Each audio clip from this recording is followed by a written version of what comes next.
the Shift Factor with meteorologist Greg Dee. 11:17 on this Friday night. We were just talking the other day about how I was asking about lightning, like when it rains. You're like, yeah, we don't really get lightning this time of year. It's not till summer. That's a July thing. Yeah, and then like the other day it's raining, and then he's like, oh, there's a lot of lightning strikes. There's a lot of lightning. Did you just say we weren't going to get a lot of lightning? But then we did. Yeah, we still did. I don't know. You know what? It was just a wild It's the weather. You can't always predict it. It just happens. But we've got some great viewers who are out there capturing it. Got to show you. Look at this.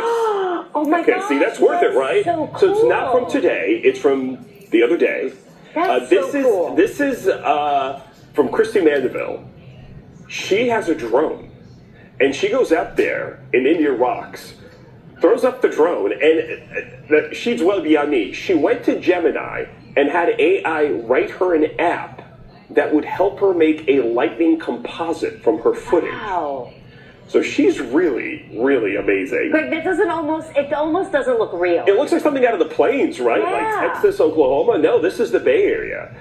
3 frames of video at all this lightning. Absolutely gorgeous. Christy, thank you so much for sending that to me. Anytime you got something like that, please.